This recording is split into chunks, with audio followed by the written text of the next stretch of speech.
जानते हैं आज के समाज में काफ़ी समस्याएं हैं महिलाओं को और पुरुषों को, जो कि काफ़ी कम समय से इनकी शुरुआत हो जाती है। ओके। और इन पर प्रभाव हमारी सोसाइटी का है, जो सोसाइटी में चीज़ें बदली हैं इसका बहुत प्रभाव हमारी आने वाली यंग जनरेशन पे है, जिसका प्रभाव हमें आने वाले समय में लॉन्ग टर्म में, जब वो शादी होती है या फिर बुढ़ापा आता है, जब तक हमें इनके प्रभाव देखने मिलते हैं। तो जैसे हम शुरुआत करते हैं बचपन से। बचपन में अगर आज से हम देखें तो बच्चों में हम देखेंगे कि मोबाइल का होना और जॉइंट फैमिलीज़ ना होना, इसका प्रभाव काफ़ी पाया गया है। ओके, जिसकी वजह से काफ़ी बिहेवियरल चेंजेस जिन्हें कहा जाता है, ऑटिज़म कहा जाता है, आजकल के बच्चों में काफ़ी सामान्य तरीके से पाया जाता है। पहले जॉइंट फैमिलीज़ हुआ करती थी, स्क्रीन टाइम बिल्कुल नामात्र के था, बच्चे खेल कूद में विश्वास करते थे और इनको प्रोत्साहन भी दिया जाता था। आज की सोसाइटी में देखा जाएगा, ना तो खेल के लिए ग्राउंड बचा हुआ है, ना समय है, ना घर के अंदर कोई जॉइंट फैमिली जैसा कल्चर है जिसमें कोई बच्चे को एक समय समय पर प्राइवेट पर्सनल अटेंशन दिया जाता है। इसकी वजह से काफ़ी बच्चे तनावग्रस्त रहते हैं काफ़ी कम उम्र से, और इसी की वजह से ये ऑटिज़म जैसे या फिर डिस्कनेक्टेड रहना जैसे समस्याएं पाई जाती हैं। तो ये शुरुआत हो जाती है बचपन से, जिसमें लड़का हो या लड़की दोनों पर सामान्य सा प्रभाव मिलता है। अब अगर हम थोड़ा आगे बढ़ते हैं तो हम देखते हैं कि आजकल के ज़माने में, जैसे कि महिलाओं पर या फिर बोला जाए लड़कियों पर, ओके, जो कि 14 साल के बाद से आप देखोगे ओबेसिटी जैसा प्रॉब्लम काफ़ी सामान्य पाया गया है। वैसे ही भारत जैसे देश के अंदर ओबेसिटी एक बहुत बड़ी बीमारी के रूप में आ रहा है, और ऐसा माना जाता है कि एशियन जो जीन है वो ओबेसिटी के लिए, यानी कि मोटापे के लिए काफ़ी कॉमन सा जीन है। तो इसी वजह से जो बाहर के लोग हैं कंपेयर टू हमारे से, उनका खाना काफ़ी हाई कोलेस्ट्रॉल और हाई मीट का होता है, बट उनके अंदर एक समस्याएं कम पाई जाती हैं, जबकि भारतीय इस संस्कृति में इन चीज़ों को काफ़ी जल्दी प्रभाव पाया गया है। तो हम जैसे जानेंगे, जैसे कि मैंने बताया आपको, मोटापे का प्रभाव लड़कों पर और लड़कियों पे काफ़ी कॉमन सा है, बट लड़कियों में ये प्रभाव कुछ ज़्यादा पड़ता है, क्योंकि ये मोटापा उनके हार्मोन्स इम्बैलेंस करवा देता है।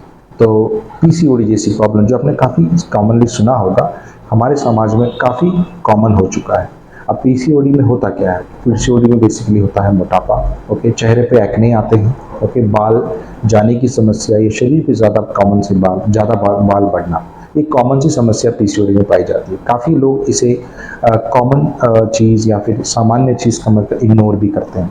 पर देखा जाता है जब ये लड़कियां आगे बढ़ते हैं, जैसे 18 साल हो गया, 19 साल हो गया, या फिर घर गृहस्थी के जीवन में जब आते हैं, तो इनका साइकिल रेगुलर होता है और इनको इनफर्टिलिटी की समस्या काफ़ी कॉमन होती है। तो आपने देखा सर, हेयर लॉस हो रहा है, सर के बॉडी के ऊपर एक्ने ज़्यादा है, स्कार्स फॉर्मेशन हो रही है, शरीर पे ज़्यादा बाल आ रहे हैं। इसको छोड़कर आने वाले समय में इनफर्टिलिटी है, फिर आने वाले समय में अगर इसे हम ध्यान ना दें तो डायबिटीज़ जैसी प्रॉब्लम्स भी इन महिलाओं में काफ़ी कॉमन सी पाई गई हैं।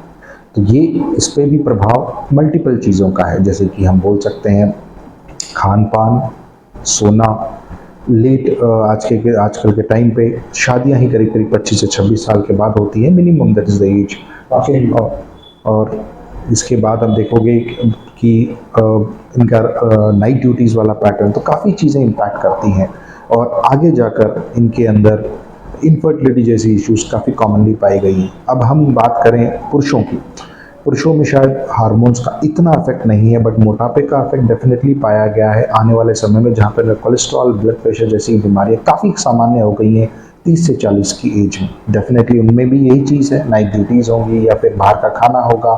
इसको छोड़कर पुरुषों में और एक चीज़ काफ़ी सामान्य है, वो है अल्कोहलिज्म और सिगरेट।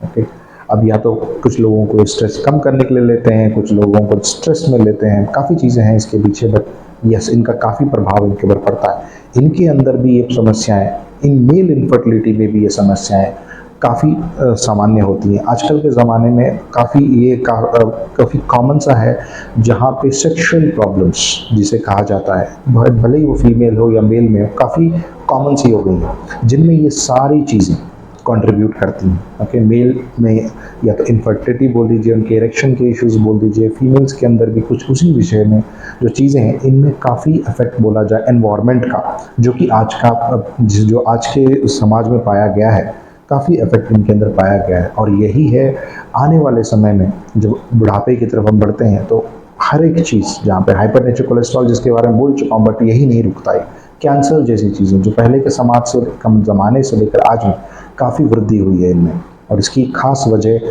ये सारे फैक्टर्स हैं।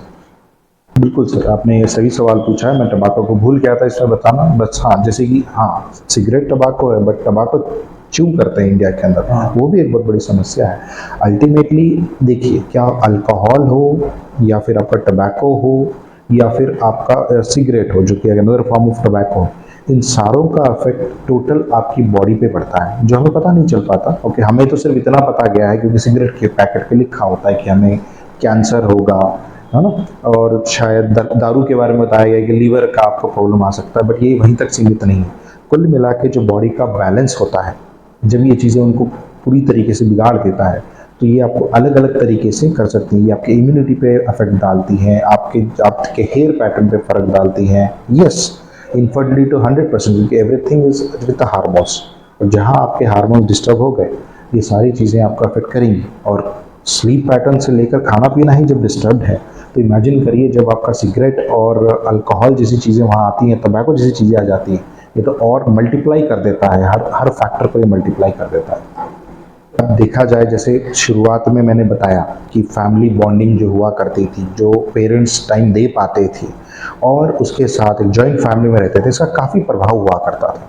लेकिन आज के टाइम पे मैक्सिमम लोगों को स्क्रीन के साथ टाइम बिताना पड़ता है, और आप जानते हैं कि ड्यूअल एज सॉर्ड है, ये आपको एजुकेशन भी देता है, ये आपको करप्ट भी कर सकता है। लेकिन जो जो एज होती है, काफ़ी टेंडर एज जिसे बोला जाता है, जिसे हम नादान एज बोलते हैं, वहाँ पे अच्छे बुरे की पहचान बच्चों को नहीं हो पाती, और इसी समय पे उनका रॉन्ग एक्सपोजर होना इनको बहुत हार्म करता है। और जिसकी वजह से, यस, आपने बताया, इन चीज़ों का सेवन बहुत जल्दी वो लोग चालू कर देते हैं।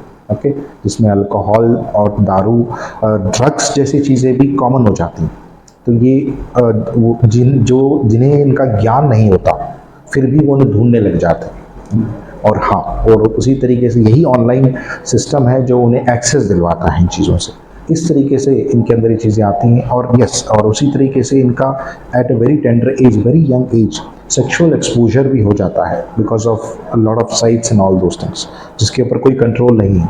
तो इस बात को समझना कि क्या सही है गलत, उनमें होता ही नहीं है। ये बालिग और नाबालिग वाली बातें हैं, बट उनमें अगर एक्सपोजर आ गया तो बहुत लंबा इन पे साइड इफेक्ट या इम्पैक्ट पाया गया है। मिनिमम 26 ईयर्स तक माँ बाप फैमिली उनको केयर करना चाहिए अच्छे से। देखिए सर, बेसिकली मेन तो ये है कि वो जितना उनके साथ रहें, ओके, और जितना उनके साथ समय बिताएं, वो सबसे ज़्यादा ज़रूरी है। बाद में तो पढ़ने लिखने के लिए आपको बाहर जाना पड़ सकता है, चीज़ें बदल सकती है, लेकिन जो शुरुआत में दिए हुए संस्कार होते हैं, शुरुआत में दी गई जानकारियाँ होती हैं, वो काफ़ी मायने करती हैं। लेकिन ये समय है ऐसा कि पेरेंट्स को दोनों को काम करना पड़ता है, और उन्हीं के लिए वो काम कर रहे होते हैं। ऐसा नहीं कि वो खुद के लिए काम कर, उन्हीं के लिए कर रहे होते हैं। तो कहीं ना कहीं उसी चक्कर में, ओके, जो समय उनको चाहिए, जो जो मॉनिटरिंग बोलते हैं हम लोग, जो चाहिए, वो नहीं हो पाता है। काफ़ी टाइम ऐसा नहीं हो पाता है, और वहीं ये कुछ बालक या कुछ लोग, बच्चे आगे निकल जाते हैं जाने अनजाने में। ये सर कि देखिए, जहाँ तक आपने बात की फास्टिंग की, वो सब सर, उसमें कोई दिक्कत नहीं है। ओके, हर इनके पीछे भी बड़ा साइंस हुआ करता था, तो उसमें कोई दिक्कत नहीं है। बट जहाँ सवाल आता है कि छोटे मोटे दर्द के लिए, ओके, आप दवाई खाना शुरू कर देते हो, और मैंने काफ़ी टाइम देखा है कि इंडिया में दवाई लेना काफ़ी आसान है। ओके, तो हम समझते हैं कि दर्द के निवारण के लिए हमने दवाई ले ली, बट काफ़ी समय ऐसा होता है कि हमें दर्द किस वजह से हो जानना ज़रूरी है। अब तो किसी भी दर्द के लिए जाके दवाई ले लेना आपके लिए हानिकारक हो सकता है आपने दर्द को रोक दिया हो सकता है आपने अपने फीवर को रोक दिया हो, बट फीवर की वजह को आप नहीं रोक पाओगे। और हर टैबलेट का, क्योंकि डिस्पेंसरी होती है, वो डिस्पेंस करते हैं टैबलेट्स, वो पता नहीं किस समस्या के लिए कौन सी टैबलेट आपको दी गई है। तो हो सकता है ये भी चीज़ें, क्योंकि और एक बात सबसे बड़ी, कितने मात्रा में लेना है किसी को नहीं पता चलता। तो कभी कभी ये चीज़ें एक्सीड कर जाती है, और ये कॉमन, वैसे अनकॉमन नहीं है कि ड्रग पॉइजनिंग जैसी चीज़ें, ड्रग के रिएक्शंस जो ना तो डिस्पेंसरी वालों को पता ना पेशेंट को पता, हानिकारक हो सकते हैं। कभी कभी एक सिंपल सा इंजेक्शन, जैसे कि हम एक मेटाकोप्रामाइड इंजेक्शन बोलते हैं, वो लगा देते हैं लोग, कोई नहीं, डाइक्लोफेनेक जैसा इंजेक्शन जो कि नॉर्मल होता है लगा देते हैं, बट कभी कभी ये जानलेवा हो सकता है। तो इन चीज़ों को मद्देनज़र रखते हुए हमें ये गतिविधियाँ नहीं करनी चाहिए। हमें हमेशा एक ट्रेन्ड डॉक्टर का ओपिनियन लेना चाहिए। हमने recently 31 of May and 1 June को एक CME as well as workshop organise किया था गुरु नानक हॉस्पिटल में, जिसमें बोला जाए काफ़ी साउथ के काफ़ी नामी गिनामी लोग हमारे अस्पताल आए थे। उसका मेन उद्देश्य था, हम डेफिनेटली IVF सेंटर का उद्घाटन करने वाले, और हमारा एक उद्देश्य था कि हमने लैप्रोस्कोपिक सर्जरीज भी हमारे पास वर्कशॉप के द्वारा हमने कोशिश की है लोगों को ये बताने की कि बड़ी सी बड़ी सर्जरीज, आप एक की होल सर्जरी बोलते इतने से रास्ते से, ओके, हम वो कर सकते हैं जिसमें पेशेंट की रिकवरी काफ़ी फास्ट होती है। आज हम एडमिट किए करते हैं, ऑपरेट करते हैं, कल तक हम पेशेंट को डिस्चार्ज करने की कैपेसिटी में रखते हैं। और इसका मेन उद्देश्य ये था बताना कि बीदर जैसे जगहों से आपको कहीं और जाने की आवश्यकता नहीं है। बड़ी सी बड़ी सर्जरी हम मिनिमल से मिनिमल कॉस्ट में क्वालिटी एश्योरेंस कर जो गुरु नानक हॉस्पिटल का उद्देश्य है वो हम कर पाएंगे। सो ये CME और ये वर्कशॉप जो ऑर्गेनाइज किया गया था, इसे ऑल ओवर इंडिया में लोगों ने देखा और अप्रिशिएट किया है, और इसी द्वारा हम और आने वाले समय में और अच्छा काम करने की पूरी हमें उम्मीद है। और पेशेंट्स जितने हमारे पास आएंगे, हमारा काम हम उन्हें बता पाएंगे, उन्हें हम जितनी बेस्ट सर्विस हो सके, जिसके लिए वो शायद हैदराबाद में यहाँ से 3 गुना 4 गुना ज़्यादा कॉस्ट देना पड़े, वो उनके लिए आवश्यक नहीं रहेगा आने वाले समय में।